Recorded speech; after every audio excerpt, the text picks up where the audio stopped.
En la cena antes de la boda, la novia anunció de repente: «El padre del novio mañana no está invitado».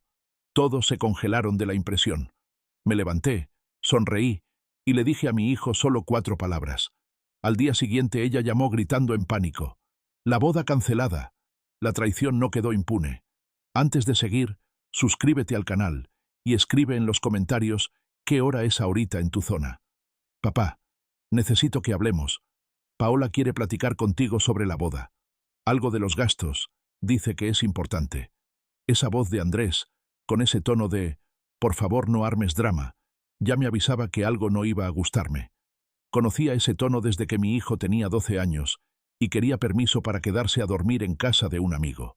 Solo que ahora tenía 34, y el permiso que pedía era para que yo aceptara una conversación que él mismo no quería tener solo.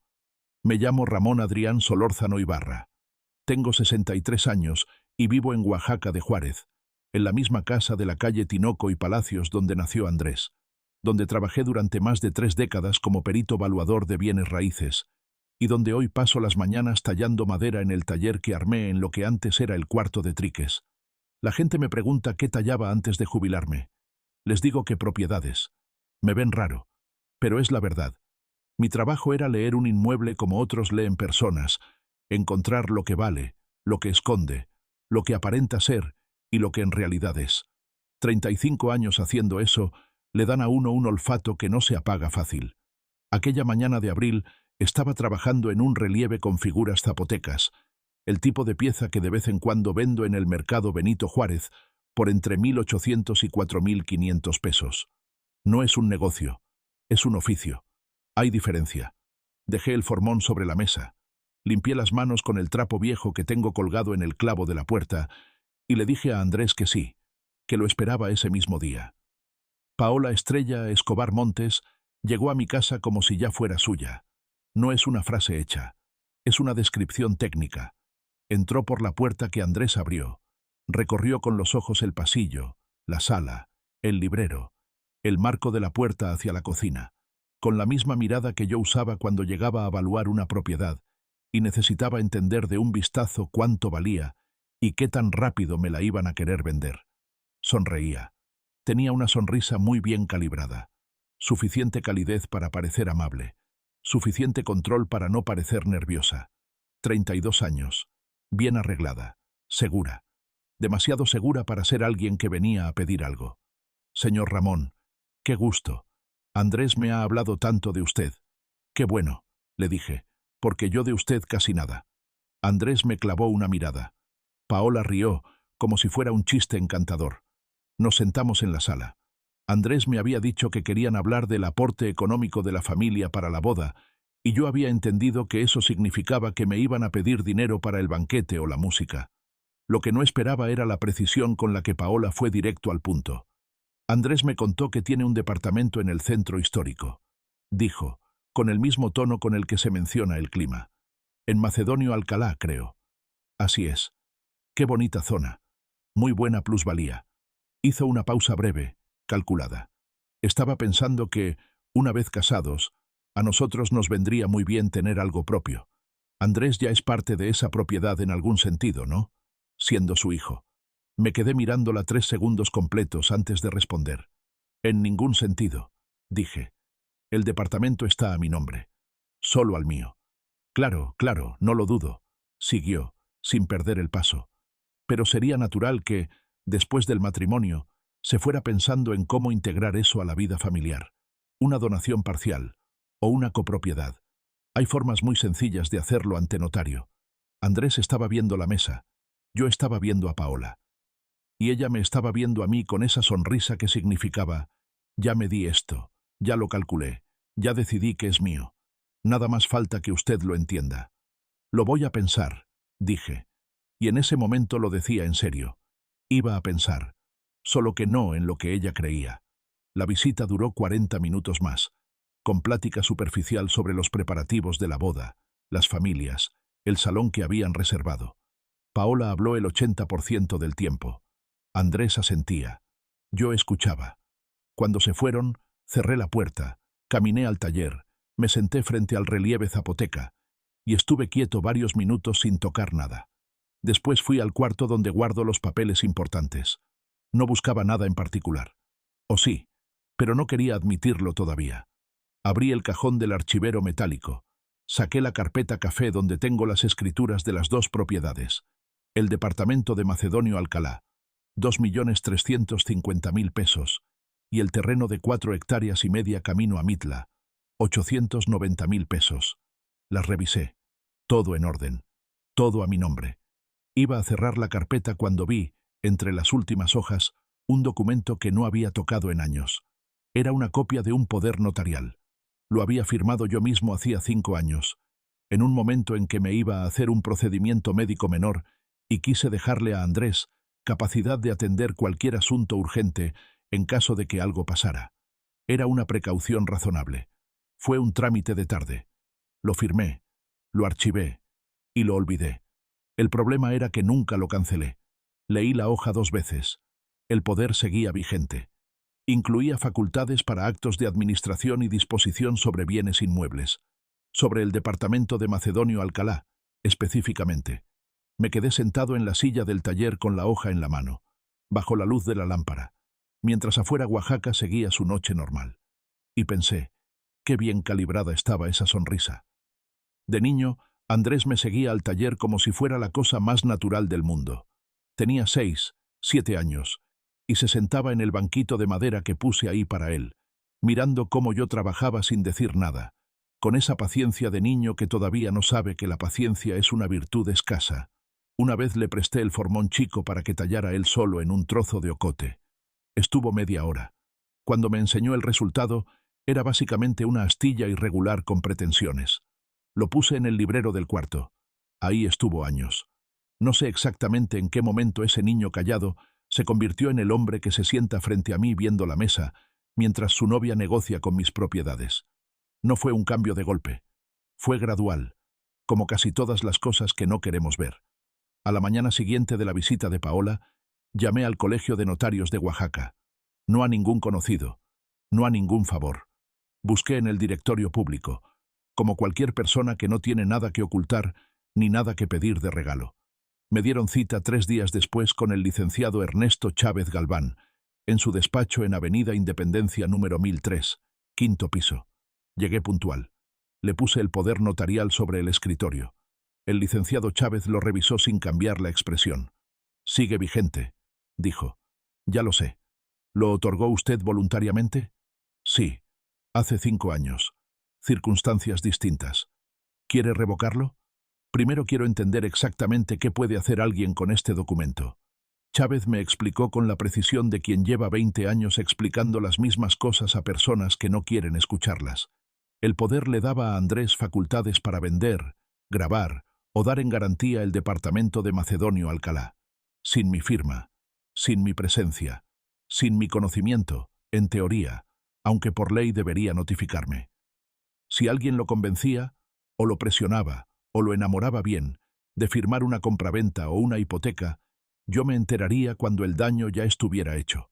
¿Qué tan difícil es que alguien use esto sin que el dueño original lo sepa?, pregunté. No es difícil, dijo Chávez. Por eso los poderes se revocan cuando ya no hacen falta. Me quedé mirando el documento. ¿Cuánto tarda la revocación? 3 días hábiles. Usted firma aquí. Yo lo proceso. Se registra en el registro público de la propiedad. A partir de ese momento el poder queda nulo. Bien, dije. Pero todavía no. Necesito hacer una cosa antes. Chávez levantó una ceja. ¿Hablar con su hijo?, dijo, como si ya hubiera visto esa película. Primero escucharlo. Lo corregí. Esa misma tarde llamé a Andrés con el pretexto más inocente que se me ocurrió, que había comprado tamales de rajas en el mercado y que sobraban. Andrés llegó a las 8. Comimos. Hablamos de la boda, de los preparativos, del salón que habían rentado en San Felipe del Agua. Yo escuchaba, hacía preguntas normales, asentía en los momentos correctos. En algún punto de la conversación, casi sin querer, mencioné el departamento de Macedonio Alcalá. Dije que el inquilino del 3er piso había preguntado por renovar contrato. «Ah, ¿sí?», dijo Andrés.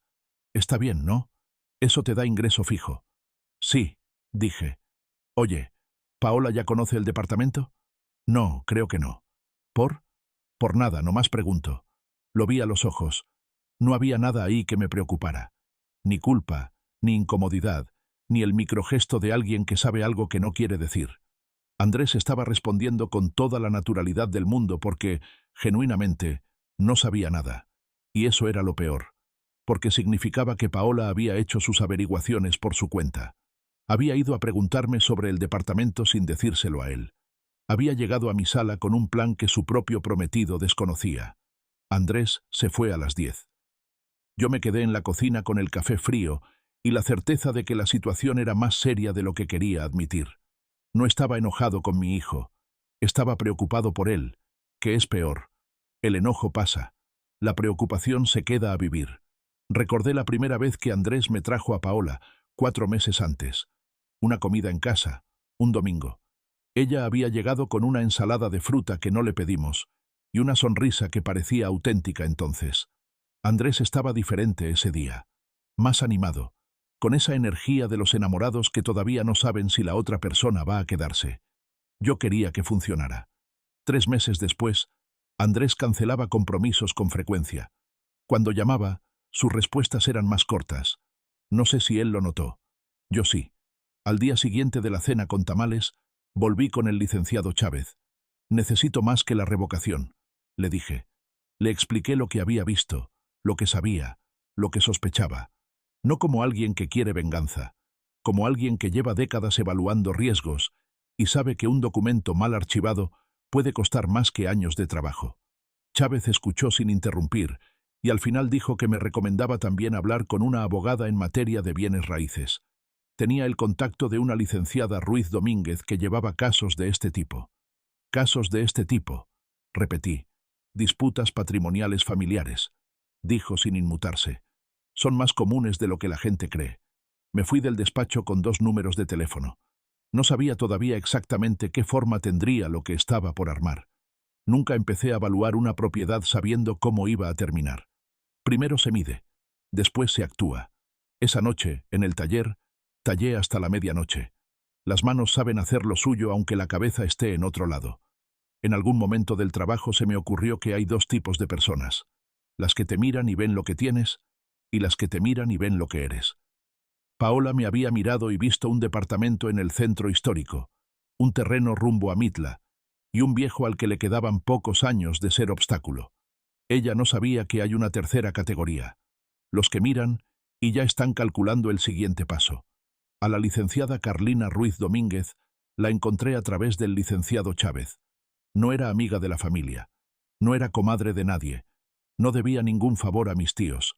Era simplemente una abogada con 12 años en litigios patrimoniales y un despacho en la calle García Vigil que olía a papel impreso y café recalentado. Exactamente lo que necesitaba. Le expliqué todo en 40 minutos. El poder notarial, la visita de Paola, la conversación con Andrés, la pregunta sobre el departamento de Macedonio Alcalá. Carlina escuchó sin interrumpir, tomando notas con una pluma de tinta azul en un cuaderno de pasta negra, con la expresión de quien está calibrando el tamaño de un problema. Cuando terminé, ella cerró el cuaderno. Tiene usted 3 bienes, el departamento, el terreno y el poder vigente, dijo. El problema más urgente es el poder. Lo demás tiene solución, pero toma tiempo. ¿Cuánto tiempo? Para el fideicomiso del departamento, entre 3 y 5 semanas, dependiendo del banco. Para el testamento, podemos tener un borrador en 10 días hábiles. ¿Y si ella mueve al muchacho antes de que terminemos? Carlina me miró un momento. Por eso lo primero que hacemos es revocar el poder. Esta semana. Eso fue lo que hicimos. El licenciado Chávez procesó la revocación en 3 días hábiles, tal como había dicho. A partir del registro en el registro público de la propiedad, el poder quedó nulo. Andrés recibiría una notificación formal, como marca la ley, pero no había nada que explicar todavía. Era mi derecho como propietario, en cualquier momento y por cualquier razón. Lo que me costó trabajo fue la semana siguiente. Había una comida familiar para hablar de los detalles de la boda. Carlina me había dicho algo que me quedó dando vueltas. No cambie su comportamiento. Si empieza a ponerse serio, ella va a mover sus piezas antes. Así que fui a comer. Llevé un pastel de chocolate que había comprado en la panadería de la calle Armenta y López. Me senté. Escuché los planes de Paola sobre el salón, el menú, las flores, los músicos. Asentí en los momentos correctos. Pregunté si el salón tenía estacionamiento. Hice el papel del suegro tranquilo, sin fricciones, dispuesto a colaborar. Paola hablaba con esa precisión de persona que tiene todo medido. El salón estaba reservado en San Felipe del Agua. Capacidad para 140 personas. Menú de 4 tiempos. Precio total de 86.000 pesos, de los cuales la familia del novio, según ella, naturalmente contribuiría con la mitad. Me lo dijo mirándome a los ojos, con esa sonrisa tan bien armada. Por supuesto, dije. Andrés me miró sorprendido. Esperaba algo más de mi parte. Paola, en cambio, asintió como quien recibe lo que era suyo desde antes. 43.000 pesos. Los tenía. No era el dinero lo que me importaba. Era el juego. Ella seguía creyendo que yo era un señor mayor al que se podía manejar con paciencia y sonrisas calibradas. Qué interesante error. Lo que Paola no sabía, y que yo empecé a notar con más claridad en esos días, era que ella tenía un sistema pero no tenía cuidado. Las personas muy seguras de sí mismas rara vez tienen cuidado. Pregunté a Andrés, en otra de esas cenas con pretexto de tamales o de caldo de costilla, cómo habían llegado a elegir ese salón específico. Andrés dijo que Paola lo había buscado desde hacía meses. Meses. Antes de que Andrés le hubiera pedido formalmente que se casaran con él. Lo archivé sin comentario. 2 días después de esa comida, Carlina me llamó para revisar el borrador del fideicomiso. Nos reunimos en su despacho. El contrato con el Banco del Bajío establecía que el departamento de Macedonio Alcalá pasaba a ser administrado por el banco como fiduciario, con Ramón Adrián Solórzano Ibarra como único fideicomisario y beneficiario. Ninguna tercera persona podía disponer del bien sin mi instrucción directa. Ni venderlo, ni hipotecarlo, ni usarlo como garantía. ¿Y el testamento? Pregunté. Eso es lo que quería comentarle hoy, dijo Carlina. Hay una figura que le puede interesar. Se llama testamento con condición suspensiva. Usted deja los bienes a quien quiera, pero con una condición que debe cumplirse para que la herencia sea efectiva. ¿Qué tipo de condición? La que usted decida, siempre que sea lícita y posible. Por ejemplo, que el heredero esté casado al momento de su deceso, o que el matrimonio tenga una antigüedad mínima de 3 años. Me quedé mirando la mesa un momento. Eso es legal. Completamente. El Código Civil de Oaxaca lo permite. El notario lo redacta, usted lo firma, y queda registrado. Si en el momento de su fallecimiento la condición no se cumple, los bienes van a un heredero alternativo que usted designe. ¿Cuánto tarda? 1 semana para el borrador. 10 días para la firma ante notario. Salí del despacho de Carlina caminando por García Vigil hacia el Zócalo, sin apuro. Eran casi las 6 de la tarde. El cielo de Oaxaca estaba haciendo esa cosa que hace a esa hora, entre naranja y rosa, y los jacarandas de la Alameda de León, ya casi sin flores. Una señora vendía tlayudas en el puesto de la esquina, y el olor me recordó que no había comido desde el mediodía. Me compré una tlayuda de tasajo. Me senté en una de las bancas de la Alameda. Comí despacio. Pensé, hay personas que construyen planes sobre arenas, contando con cosas que no les pertenecen, con documentos que no revisaron, con viejos que suponen incapaces de leer la letra chica. Y hay personas que pasan décadas leyendo exactamente eso, la letra chica de todo. Cuando llegué a casa esa noche, Paola me había mandado un mensaje de WhatsApp con el logo del salón, los detalles del menú y un número de cuenta para el depósito. Muy eficiente, muy segura. Le respondí, recibido, mañana hago el depósito. Después cerré el teléfono y fui al taller a trabajar en el relieve zapoteca. Los preparativos de boda tienen una lógica propia que no respeta a nadie. Las 2 semanas previas a la ceremonia son un territorio donde la novia manda, la familia opina, y todos los demás existen principalmente para confirmar asistencia y no meter las manos donde no los llaman. Yo lo entendí rápido. Paola había tomado el control de cada detalle desde semanas atrás. El salón, el menú, las flores, la lista de invitados, los arreglos del altar. Andrés aparecía en las fotos de los avances que ella mandaba al grupo familiar de WhatsApp, siempre sonriendo. siempre con esa expresión de hombre contento que no necesita entender el plan completo porque confía en que alguien lo tiene. Yo seguía en ese grupo. Nadie me había sacado. Todavía. Una tarde llamé a Andrés y le pregunté si podíamos hablar. Solo nosotros dos. Nada urgente, le dije. Nomás quería verlo. Nos encontramos en el café de la calle Macedonio Alcalá, a media cuadra del departamento que en ese momento ya estaba protegido por el fideicomiso, aunque Andrés no lo sabía. Pedimos 2 americanos. Él estaba bien, o hacía el esfuerzo de parecer bien. Tenía esa ligereza artificial de quien lleva semanas viviendo a una velocidad que no escogió. ¿Todo en orden con los preparativos?, le pregunté. Sí. Paola tiene todo muy controlado. Qué bien. ¿Tú estás bien, papá? Muy bien, sí. Oye, ¿y dónde van a vivir cuando se casen? Andrés tomó su café. Paola dice que lo ideal sería el departamento de Macedonio, que está bien ubicado y que el tamaño alcanza para los dos. ¿Lo han platicado con el inquilino? No sé. Paola dijo que lo del inquilino se arregla. Lo del inquilino se arregla. Conciso. Como si un contrato de arrendamiento fuera un inconveniente menor, del tipo que se arregla con una llamada amable o con no renovar. Le puse la mano en el hombro. Sé que estás ocupado con todo esto. Solo quería decirte que estoy aquí, ¿sí? Si necesitas algo. Gracias, papá. Para eso estamos. Me fui del café sin decir nada más. A veces la información más valiosa no es la que uno busca, sino la que llega sola cuando uno sabe cuándo callarse. Esa tarde pasé por el departamento de Macedonio Alcalá. No era necesario, pero quise verlo.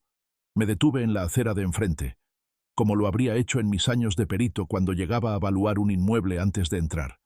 4 pisos, fachada colonial bien conservada, ventanas con herrería de hierro forjado.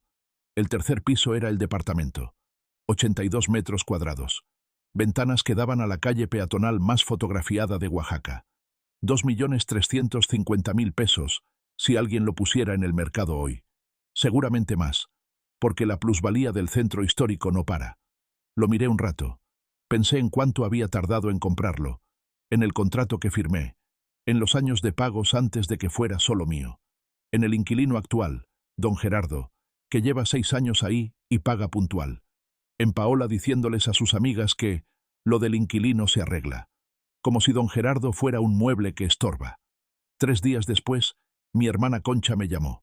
Concha es 7 años mayor que yo, vive en la colonia Reforma, y tiene una capacidad extraordinaria para escuchar lo que no se dice en voz alta. Había estado en una reunión de las familias para coordinar detalles de la recepción, y me llamó esa misma noche. Ramón, ¿tú le dijiste a alguien que ibas a mudarte y que ibas a dejarles el departamento? Me detuve. No. Ajá.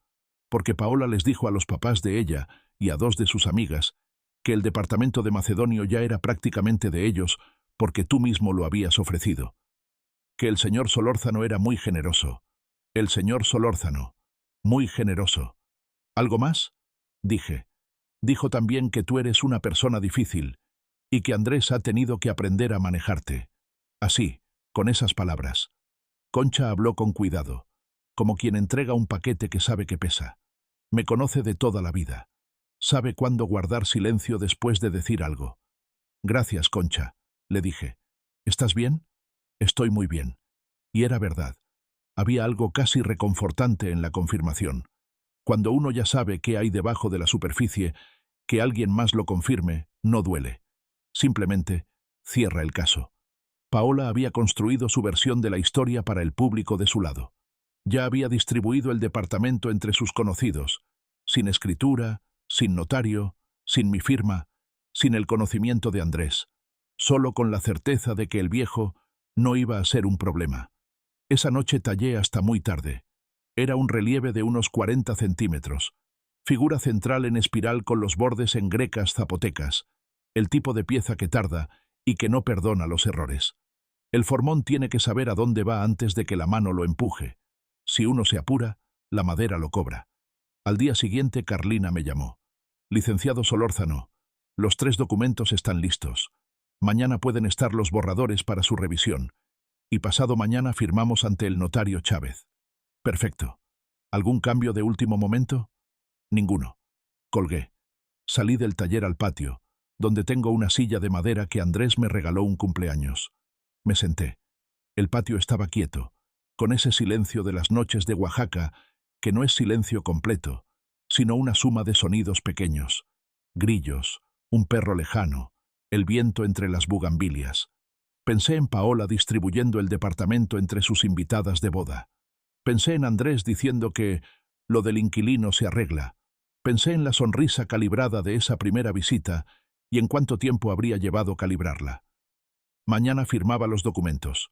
3 instrumentos. 3 cerrojos en 3 puertas distintas.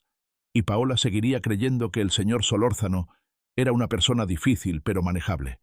Había algo casi tierno en ese error. La mañana antes de la cena firmé los documentos. El despacho del licenciado Chávez olía igual que siempre. Papel, tinta y el café que su secretaria preparaba en una cafetera de aluminio que probablemente tenía más años que yo. Llegué a las 10. Carlina ya estaba ahí, con la carpeta azul que habíamos revisado la semana anterior y una pluma que me pasó sin decir nada, como si supiéramos los dos que no había mucho que comentar a esas alturas. 3 documentos, 3 firmas. El primero, la revocación del poder notarial, que técnicamente ya estaba registrada semanas atrás, pero que ese día quedó formalmente incorporada al expediente del fideicomiso. El segundo, el contrato de constitución del fideicomiso bancario con el Banco del Bajío, con Ramón Adrián Solórzano Ibarra como único fideicomisario y beneficiario, el departamento de Macedonio Alcalá 214 como bien fideicomitido. El tercero, el testamento con condición suspensiva, Andrés como heredero universal, bajo la condición de que el matrimonio que lo vincule al momento del fallecimiento tenga una antigüedad mínima de 3 años calendarios. Chávez los selló. Me dio copias certificadas en un sobre Manila. ¿Algo más?, preguntó. Por ahora no, dije. Guardé el sobre en el morral de cuero que uso para los documentos importantes. Le di las gracias a los dos y salí a la calle. Eran las 11:20 de la mañana. La cena en el vitral era a las 8 de la noche. Tenía tiempo. Pasé por el mercado Benito Juárez a dejar una pieza nueva en el puesto donde exhibo mis trabajos.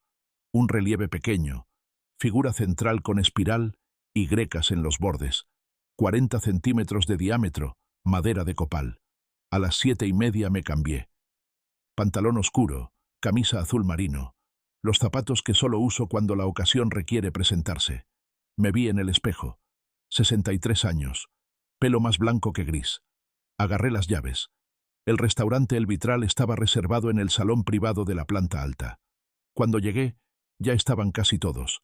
La familia de Paola ocupaba el lado derecho de la mesa. Sus padres, don Aurelio y doña Carmen, 2 hermanos, 3 amigas. Del lado izquierdo, Concha, que ya estaba sentada, y 2 primos lejanos de Andrés que viven en Etla. Andrés estaba de pie junto a Paola, con la mano en su cintura, y esa sonrisa de novia que parecía requerir esfuerzo muscular sostenido. Me abrazó cuando llegué. «Papá, qué bueno que llegaste. ¿A dónde más iba a ir?», dije. Paola me saludó con un beso en la mejilla y una sonrisa que me di en unos 3/4 de segundo. Técnica impecable. La cena empezó bien, en el sentido de que la comida era buena, y la conversación se mantuvo en los temas seguros. El clima de Oaxaca en mayo, las obras en el centro histórico, el precio del mezcal artesanal. Yo comí. Respondí cuando me preguntaron. Observé. Don Aurelio, el papá de Paola, era un hombre corpulento de unos 65 años que hablaba con la autoridad de quien está acostumbrado a que lo escuchen. Doña Carmen, la mamá, miraba en 2 direcciones al mismo tiempo, hacia la conversación y hacia su hija, calibrando el ambiente. Concha estaba callada, lo cual en ella es una forma de estar muy atenta. Llegaron los postres. Flan, arroz con leche, nieves de guanábana. Paola se levantó para proponer un brindis, cosa que ya había hecho 2 veces antes durante la cena, y que le salía con esa fluidez de quien practica frente al espejo. Brindamos. Reímos. Todo bien. Entonces, entre el último sorbo de vino y el momento en que el mesero iba a retirar los platos, Paola se quedó de pie. «Oigan», dijo, con el tono de quien va a decir algo intrascendente, «solo quería comentarles que para mañana decidimos que la ceremonia va a ser muy íntima. Solo el círculo más cercano. Hizo una pausa de un segundo exacto. El papá de Andrés nos dijo que prefería no asistir, que lo dejaríamos descansar. Silencio.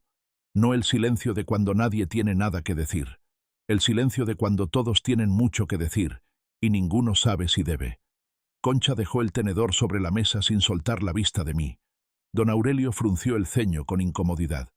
Doña Carmen volteó hacia su hija con una expresión que no era exactamente aprobación. Andrés, sentado frente a mí, tenía la mandíbula ligeramente apretada y los ojos con esa luz de quien acaba de entender que algo salió muy diferente a como lo planeó. Yo dejé el tenedor despacio. Me limpié la boca con la servilleta de tela. Me puse de pie. Todos me miraron. Miré a Andrés. Solo a Andrés. Mañana firmo el testamento, dije. 4 palabras. Sin entonación particular. Sin volumen extra. La misma voz con la que pediría la cuenta. Me senté. Tomé el vaso de agua. Bebí. No agregué nada más. Lo que pasó en los siguientes segundos fue interesante de observar desde mi lado de la mesa. Paola intentó reírse, y el sonido que produjo fue algo a mitad del camino entre una carcajada y un carraspeo, como si la risa hubiera empezado bien y luego encontrara resistencia interna. Sus amigas intercambiaron una mirada rápida. Don Aurelio se acomodó en la silla como alguien que de pronto siente que el respaldo no está donde esperaba. Doña Carmen guardó silencio con la copa de vino a la mitad del camino entre la mesa y sus labios. Andrés estaba blanco. La cena terminó en 20 minutos. Los postres quedaron a la mitad. El mesero nos trajo las cuentas con una cortesía profesional que no preguntaba ni comentaba nada. Salí primero. La calle 5 de Mayo estaba tranquila, con el olor de la noche oaxaqueña que mezcla tierra húmeda, flores y frituras lejanas. Caminé hacia la esquina sin apurarme. Concha me alcanzó a los 30 pasos. Me tomó del brazo sin decir nada. Caminamos media cuadra en silencio. ¿Cuándo?, dijo finalmente. Esta mañana, respondí. Asintió una sola vez. No preguntó más. Dormí bien. Esto puede sonar extraño dado lo que había pasado la noche anterior, pero es la verdad. Me acosté a las 11, apagué la lámpara y me dormí con la misma facilidad con la que me duermo cuando no hay nada pendiente por resolver. Porque no había nada pendiente. Los documentos estaban firmados y registrados. Lo que viniera después era consecuencia, no decisión. A las 6 me levanté. Preparé café en la cafetera italiana que tengo desde hace 15 años. Fui al taller, quité la lona del relieve que estaba trabajando, y estuve 1 hora tallando sin pensar en nada particular. Las manos tienen su propio ritmo cuando llevan suficiente tiempo haciendo algo. A las 8 menos 10 entró la llamada. Número desconocido. Lo dejé sonar 2 veces antes de contestar. Bueno, ¿cómo pudo hacer eso? La voz de Paola era irreconocible, no en el sentido de que fuera diferente a sí misma, sino en el sentido de que la capa de control que la caracterizaba había desaparecido por completo. Lo que quedaba era algo más crudo, una mezcla de furia y pánico que subía y bajaba de tono sin encontrar nivel estable. ¿Hacer qué?, dije. Arruinarlo todo. Dijo eso a propósito. Lo hizo a propósito. Andrés no quiere ir a la ceremonia. Dice que necesita hablar con usted primero. No lo entiendo. Era nuestra boda. Esperé a que terminara la frase. Paola, dije, yo no arruiné nada. Le dije a mi hijo la verdad. ¿Qué verdad? ¿Cuál verdad? Usted no dijo nada. Dijo 4 palabras que no significan. Significan exactamente lo que significan. Mañana firmo el testamento. Lo firmé esta mañana, a las 10, ante notario. Es mi derecho. Hubo un silencio de 3 segundos. ¿Ya lo firmó? Ya. ¿Y qué dice? Eso es entre el notario, la ley y yo. La voz de Paola cambió de textura. La furia se mantuvo, pero ahora había algo debajo que se parecía al cálculo reactivándose, como un motor que tarda en arrancar en frío. Andrés tiene derecho a saber lo que su padre decide con sus bienes. Andrés va a saber lo que necesite saber en el momento correcto, igual que cualquier hijo. Esto no es justo. Paola, dije. Lo justo y lo legal son 2 conversaciones distintas. Yo tuve la segunda. Colgué. Me serví otro café. Me senté en la silla del patio. El sol de la mañana entraba por encima del muro del fondo, con ese ángulo de las 9 que ilumina las bugambilias, sin calentar todavía el piso.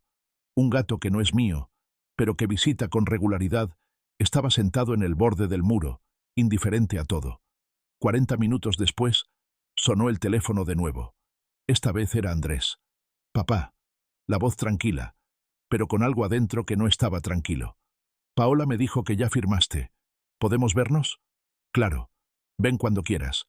Llegó en 20 minutos. Entró a la cocina como siempre. Se sentó en la silla de la derecha, que es la que usa desde niño. Le serví café. Los dos nos quedamos un momento sin hablar. «¿Qué firmaste?», dijo. «El testamento.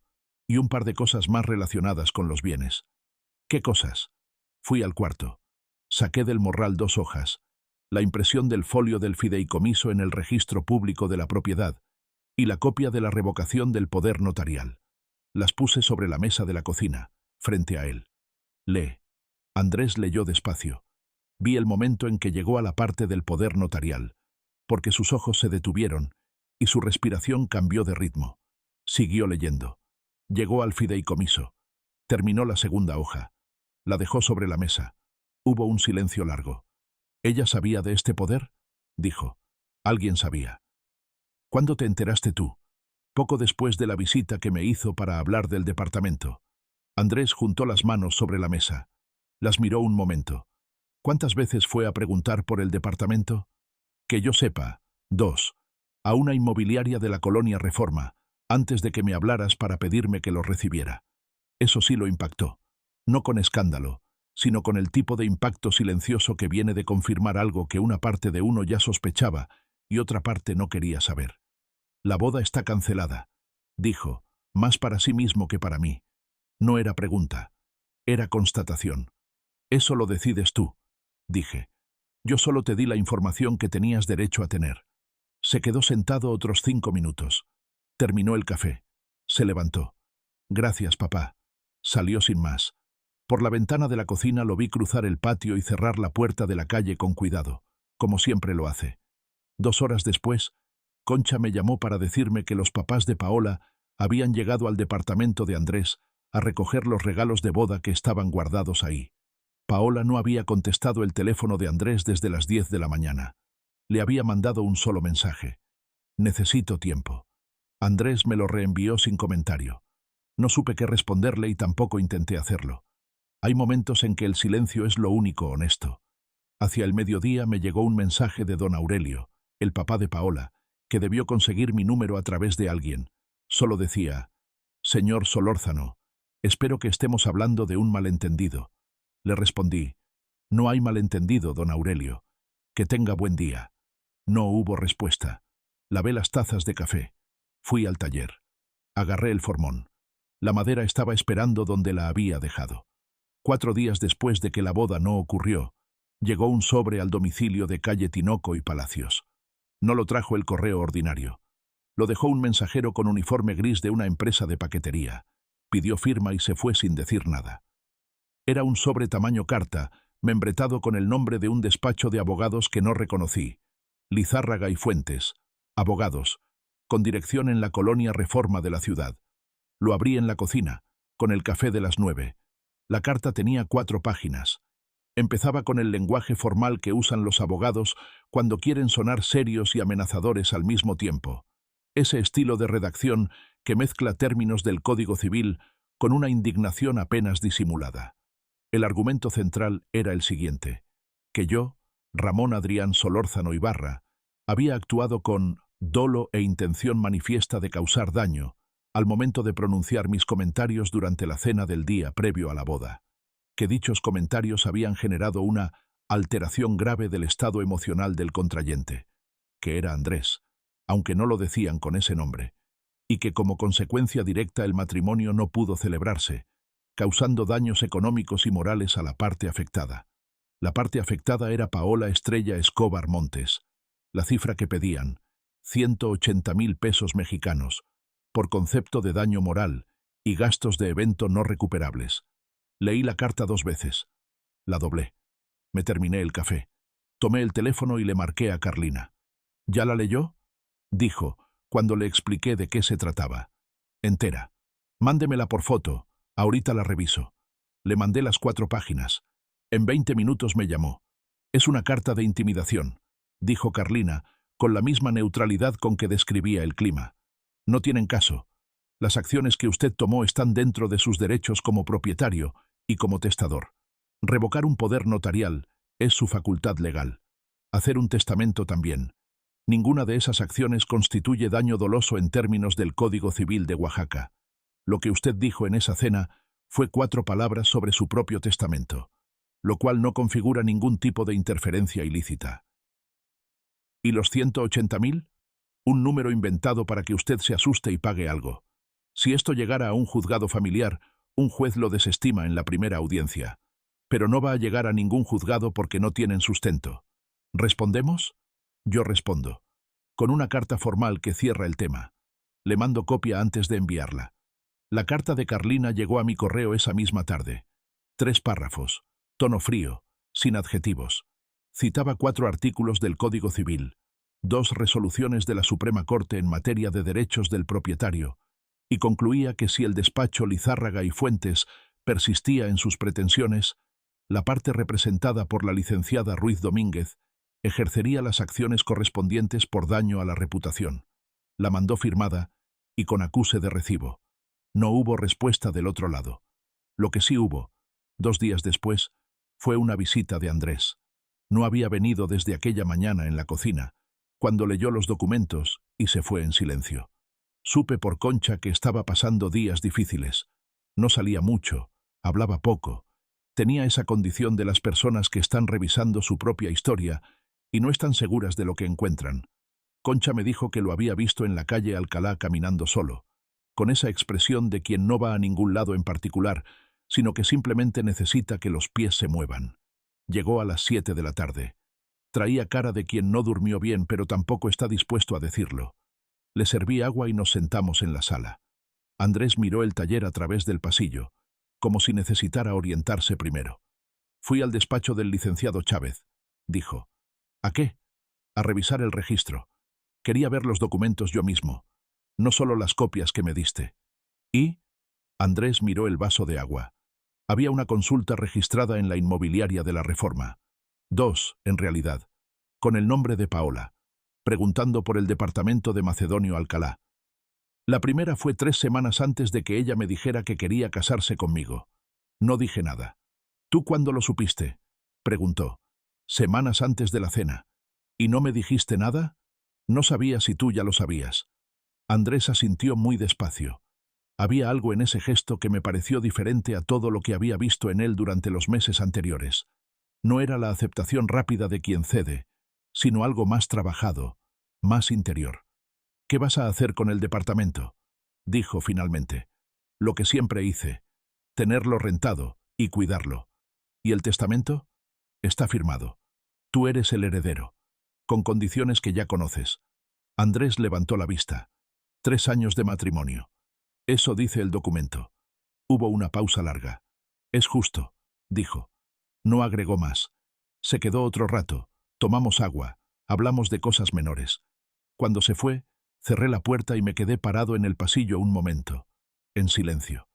Afuera, la calle Tinoco y Palacios tenía ese ruido suave de las noches de semana.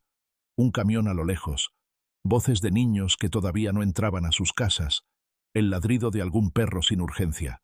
Era la primera vez en meses que la casa se sentía como siempre. Fui al taller. Prendí la lámpara.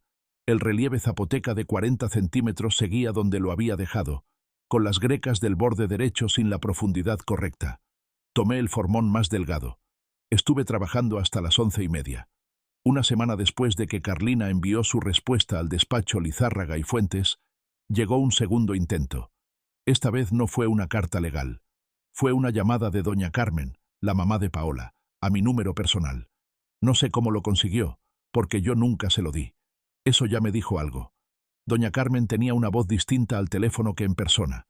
En la cena de El Vitral había sido discreta, casi ausente. Por teléfono era directa, con esa claridad de madre que decide que ya es suficiente andar con rodeos.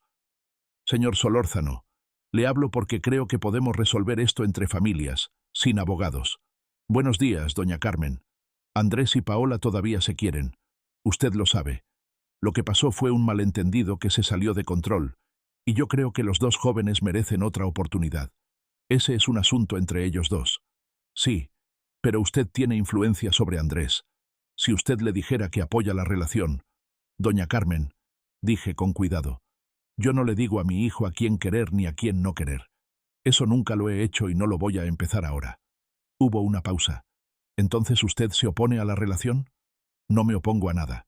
Estoy fuera de ese asunto. Pero el testamento es mío. Está firmado. Tiene condiciones que aplican a cualquier matrimonio, con cualquier persona. No es personal. Doña Carmen guardó silencio 2 segundos. ¿Estaría dispuesto a reunirse con nosotros? No. Colgué con la misma suavidad con la que cuelgo siempre. No hay que poner énfasis en el final de una conversación que ya terminó sola. Esa misma semana firmé los últimos instrumentos pendientes. El contrato de arrendamiento con don Bulmaro Sánchez, un hombre de 70 años que lleva 2 décadas cultivando maíz y chile en terrenos vecinos a mi parcela rumbo a Mitla. Le rentaba las 4,5 hectáreas por 8.500 pesos mensuales. Contrato a 3 años con opción de renovación. Don Bulmaro no es amigo mío en el sentido estricto. Nos conocemos de saludarnos cuando yo iba al terreno, lo cual era 2 o 3 veces al año. Pero es puntual, conoce la tierra, y firmó sin pedir explicaciones. La primera renta entró a mi cuenta 14 días después de la firma. Puntual como el reloj que lleva en la muñeca desde los años 80. La tierra produce. El departamento está en fideicomiso generando 14.500 pesos mensuales del inquilino del tercer piso. Don Gerardo, que lleva 6 años ahí, y que seguramente no sabe que su contrato acaba de quedar más protegido que antes. El testamento está registrado. Los 3 activos protegidos por 3 instrumentos distintos, cada uno con su propia cerradura. Carlina me llamó para confirmar que no había habido ninguna respuesta formal del despacho Lizárraga y Fuentes al cierre de su carta. El asunto estaba técnicamente muerto. Me cobró sus honorarios, 12.000 pesos por todo el proceso, lo cual me pareció razonable para lo que hizo, y me dijo que si había cualquier novedad, que la avisara. ¿Cree que van a intentar algo más?, le pregunté. No con usted directamente, dijo. Quizás con Andrés, pero eso ya no está en su mano. Tenía razón, y yo lo sabía. Lo que no esperaba era que Andrés me llamara 3 días después para decirme que había empezado a ver a una psicóloga. No lo dijo pidiendo aprobación ni buscando reacción. Lo dijo como quien informa una decisión ya tomada, con esa voz de las personas que acaban de entender que tomar una decisión sola se siente diferente a que alguien la tome por ti. Bien, le dije. Dice que necesito entender algunos patrones. Tiene sentido. No es fácil, agregó. Nunca lo es. ¿Tú cómo estás? La pregunta me sorprendió un poco. No porque fuera rara, sino porque hacía mucho que Andrés no me la hacía. Bien, dije. Estoy bien. ¿Seguro? Seguro. Hubo una pausa breve, de las buenas. Gracias, papá. Colgamos. Me quedé con el teléfono en la mano un momento. En el taller, frente al relieve que llevaba semanas sin terminar. Las grecas zapotecas del borde derecho todavía no tenían la profundidad correcta. 3 días después fui al mercado Benito Juárez a ver si la pieza pequeña que había dejado semanas atrás había tenido movimiento. La señora del puesto me informó que no, que nadie había preguntado, pero que a ella le gustaba y la tenía bien ubicada. Le agradecí la hospitalidad comercial. Dejé el relieve que acababa de terminar, el de las grecas, y mientras lo acomodaba, una mujer de unos 40 años que estaba revisando los trabajos de artesanía del puesto de junto se detuvo a verlo. ¿Cuánto cuesta? 4.200, dije. Lo compró sin regatear. Me dio el dinero en efectivo. Lo envolvió ella misma en el papel periódico que tengo para eso, y se fue con el relieve bajo el brazo. Me quedé parado frente al puesto vacío donde había estado la pieza, y me reí. No de ella, no de la venta, no de nada en particular. Me reí de la misma manera en que a veces uno respira diferente cuando algo que cargaba sin darse cuenta ya no está. La señora del puesto me miró con la misma cara con la que recibe todo, sin distinguir entre entusiasmo e indiferencia. ¿Tiene más?, preguntó. Voy a hacer más, dije. Y era verdad. 3 meses después de la cena en el vitral, Andrés llegó un domingo con una olla de caldo de res que había hecho él mismo. No me avisó. Llegó con la olla tapada, una bolsa con tortillas de la tortillería de la calle Bustamante, y esa cara de quien trae algo que quiere decir pero todavía no sabe exactamente cómo. Lo dejé entrar. Pusimos el caldo en la estufa a calentar, saqué los platos, y nos sentamos a comer sin preámbulos, como se come cuando uno está en su propia casa. Estaba bueno el caldo. Se lo dije. La psicóloga dice que cocinar ayuda, dijo Andrés, entre cucharadas, que es una forma de hacer algo concreto cuando la cabeza da vueltas. Tiene razón. ¿Tú qué haces cuando la cabeza da vueltas? Tallo. Claro. Comimos en silencio un rato. Afuera, la calle Tinoco y Palacios tenía el ruido blando de los domingos. Menos coches, más voces.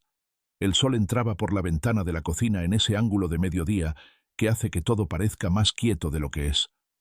Papá, dijo Andrés, yo sabía que algo estaba mal. Antes de todo.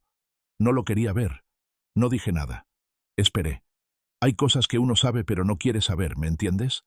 Porque si lo sabes ya no puedes hacer como que no. Entiendo. Tú tenías razón desde el principio. Yo no tenía razón ni estaba equivocado, dije. Yo solo vi lo que estaba en los papeles. Andrés asintió. Terminó el caldo. Se limpió la boca con la servilleta. Tienes derecho a estar enojado conmigo. No estoy enojado. ¿Cómo puedes no estarlo? Lo miré. Porque no esperaba que fueras perfecto. Esperaba que fueras mi hijo. Y lo eres. Andrés no respondió. Se quedó mirando el plato vacío un momento, con esa expresión de quien recibe algo que no sabe dónde guardar todavía. Después del caldo fuimos al taller. Yo retomé el relieve en el que llevaba días trabajando. Un panel de 70 centímetros, figura central antropomorfa con tocado zapoteca, las grecas del borde ya terminadas y listas. Andrés se sentó en el banquito de madera y me vio trabajar un rato sin decir nada, igual que cuando tenía 7 años. 2 semanas después, llegó el mensaje de Concha. Había puesto en Instagram una foto del relieve grande que yo había terminado la semana anterior. Un ornamento zapoteca de 90 centímetros con trabajo de precisión en la espiral central. El precio que le había puesto era 6.800 pesos. Concha me avisó porque quería que yo lo viera antes de que llegara el primer comentario. El primer comentario llegó en 40 minutos. Era una persona de la Ciudad de México que preguntaba si lo enviaba. Respondí que sí, con empaque reforzado y flete a su cargo. Lo compró esa misma tarde. Transferencia de 6.800 pesos, sin regateo. Me quedé mirando la pantalla del teléfono un momento. Concha vino el sábado siguiente. Llegó con pan de yema de la panadería de Etla, que es la que a ella le gusta, y nos sentamos en el patio con café a hablar de otras cosas, de un primo lejano que se había ido a vivir a Mérida, de la remodelación que estaban haciendo en la iglesia de la Colonia Reforma, de una película que ella había visto en el cine del Zócalo y que decía que era buena pero larga. En algún momento, sin anunciarlo, sacó de su bolsa una fotografía. Era una impresión en papel fotográfico, de esas que hace la máquina de la farmacia. Me la pasó sin decir nada. En la foto salíamos Andrés y yo en el taller. Andrés tendría 6 años, quizás 7. Estaba de pie junto a la mesa de trabajo, con la boca un poco abierta, mirando el formón que yo tenía en la mano. Yo estaba de perfil, concentrado en algo que tallaba. Ninguno de los dos miraba a la cámara. ¿De dónde la tienes?, le pregunté. La tomé yo, dijo Concha. No recuerdo cuándo. La encontré limpiando el otro día. La miré un rato más. El Andrés de 6 años con la boca abierta mirando el formón. Yo de perfil sin saber que me estaban fotografiando. La guardé en el bolsillo de la camisa. Esa noche, cuando Concha ya se había ido y el patio estaba quieto, saqué la foto y la puse sobre la mesa del taller, apoyada contra el frasco de aguarrás. La miré un momento desde la silla. Después agarré el formón y seguí trabajando. 2 días más tarde, Andrés llegó sin aviso por la tarde. Traía esa expresión de quien tomó una decisión en el camino y llegó todavía con el impulso fresco. «Papá», dijo, desde la puerta del taller, «¿me enseñas a tallar?» Lo miré. «¿Ahora?» «Cuando puedas. No tiene que ser ahora. Siéntate», le dije. Se sentó en el banquito. Saqué un trozo de madera de copal de los que guardo para principiantes. Sin veta difícil, sin nudos, del tamaño de un ladrillo. Le puse un formón recto en la mano y le mostré cómo sujetar el mango. «La presión va de la muñeca, no del hombro», dije. «Y siempre en la dirección de la veta, nunca en contra». Andrés apretó el formón con demasiada fuerza. Lo corregí sin decirle que estaba mal, solo moviendo su mano a la posición correcta. Hizo su primer corte. Salió torcido y superficial. Otra vez, dije. Lo intentó de nuevo. Mejor. No bueno todavía, pero mejor. Un mes después, en octubre, Carlina me mandó un mensaje de 3 líneas. La pretensión de Paola Escobar Montes contra Ramón Adrián Solórzano Ibarra había sido desestimada por falta de fundamento legal. El despacho Lizárraga y Fuentes no presentó ningún recurso adicional.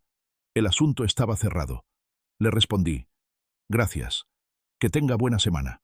El fideicomiso del departamento de Macedonio Alcalá generaba 14.500 pesos mensuales de renta. Don Gerardo, el inquilino del tercer piso, había renovado contrato sin preguntar nada raro, como lleva haciendo 6 años. El terreno rumbo a Mitla producía 8.500 con don Bulmaro, que pagó la primera renta del segundo mes con 3 días de anticipación. El testamento estaba registrado, con sus condiciones intactas, disponible para revisión cuando fuera el momento adecuado. Que lo sería, pero no todavía. Paola no llamó más. Tampoco doña Carmen. El silencio de ese lado tenía la textura de una cuenta saldada. No agradable, no desagradable, simplemente cerrada. Andrés seguía viniendo al taller los martes por la tarde. Todavía apretaba demasiado el formón, y sus líneas tenían esa ligera irregularidad de quien todavía negocia con la madera, en lugar de escucharla. Pero cada semana mejoraba algo pequeño, y en el taller los cambios pequeños son los únicos que duran. Una tarde levantó su pieza y la estudió con ojo crítico. «Está chueco», dijo. «Sí», dije yo. «¿Cómo lo corrijo?» «No lo corriges. Lo dejas, y en la siguiente pieza lo haces diferente». Andrés lo pensó un momento. «¿Y esta?» «Esta ya es lo que es. La madera no acepta correcciones, solo decisiones nuevas». Lo miré dejar la pieza sobre la mesa con más cuidado del que usaría si no le importara. Algo en ese gesto, en el cuidado con que la apoyó, en cómo se quedó mirándola un segundo antes de soltarla, me recordó al niño del banquito que miraba el formón con la boca abierta. Agarré mi propio formón. Volví al relieve. Afuera, Oaxaca seguía siendo Oaxaca. Si te gustó esta historia, por favor dale like a este video, suscríbete al canal y comparte tus impresiones sobre esta historia en los comentarios. Para escuchar la siguiente historia, haz clic en el recuadro de la izquierda. Gracias por ver.